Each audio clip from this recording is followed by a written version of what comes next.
This is Matthew Robert Payne from Australia. Welcome to a series on 1 Corinthians chapter 14. If you check my channel, you can see all the verses preached on in one video per verse. This video is on 1 Corinthians 14 verse 25. And it follows on from 24. So we'll read from 24. But if all prophesy and an unbeliever comes into your church, or an uninformed person comes in, he is convinced by all and is convicted by all. And thus the secrets of his heart are revealed. 25, verse 25. And thus the secrets of his heart are revealed, and so falling down on his face, he will worship God and report that God is truly among you. Now, I get the itches when I turn the camera on. Okay, so this whole series is about how inappropriate it is to speak out loud in prophecy when there's no interpretation happening. And Paul is saying how much better prophecy is. Now, if unbelievers came into your church and they heard multiple people sharing words of knowledge about them,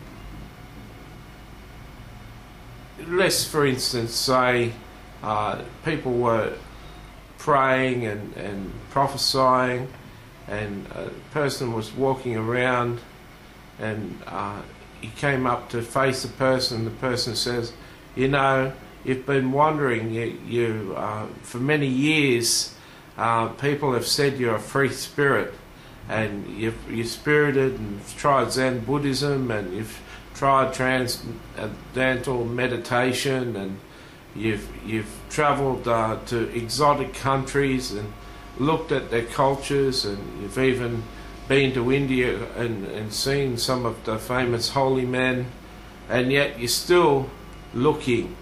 You swore to yourself the last place you'd look is in a church.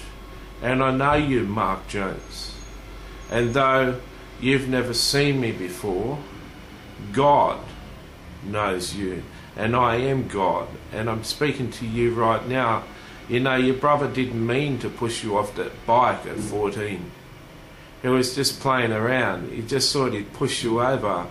He didn't mean for the fact that he pushed you off the bike and you broke your leg, and you couldn't play cricket anymore, and you couldn't play basketball anymore because your leg was smashed. He didn't mean for that to happen. He knew sports were the love, the way you used to escape, and all your life you've suffered because you were at the top in your sports, and you missed that opportunity to enter the professional leagues, and you've just wandered. People have called you a free spirit, my son, but you're not a free spirit, you're a lost soul, and you know you're lost. And you're looking for answers, and you've looked for answers everywhere but your mother's church. And you only came in here trying to ask someone, do you know where your mother's moved to? Because you haven't talked to her for 2 years, and this is the church she used to go to. And now I'm speaking to you because I'm the God who knows you. I'm the God who knows that you're going for that architectural job in the firm here in this city, and you've got your hopes planned on it because they've accepted a couple of your designs for a building that they've put a tender in for. They've got a couple of tenders, and you submitted drawings for buildings in the hopes of winning a job with them. I got that planned. Your mother's moved on to a Pentecostal church called such and such. That's just up the corner. and she's very happy there, and she's moved to a new address, and if you go up there in half an hour, she'll be having coffee after church, and the address is such and such. And so you need to go up there and see your mother, but you've got that job, they're going to accept your plans. And I want you not to seek after anything more, but seek after me now. Get around some prophetic people like the person speaking to you today, and seek me more, because I'm the answer. Forgive your brother, he didn't mean to push you off your bike. Forgive him. Solve that feud. Your mum has prayed for years that you'd forgive your brother. I've got a new purpose for you.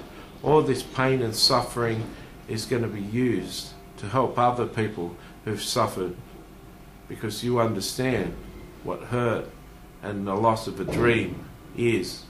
You built yourself and picked yourself up pretty well, and I'm very proud of you.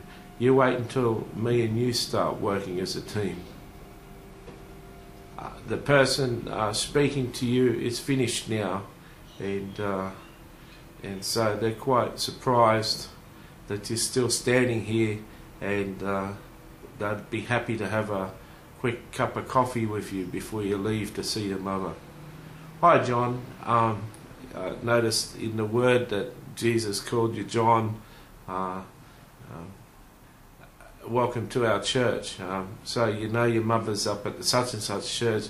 She left because one of our worship leaders left the church, people who lead the music here, and she really loved that lady, and so she's gone with that lady, and the lady just used to fill in worship here, but she got offered to run the worship in that church. So your mum, every service can hear her singing on the lead microphone. So there's no bad blood with us, but your mum just loves singing when that woman, and you know your mother likes to sing, and I've been a friend of your mother's for many years. I'm so glad you're back.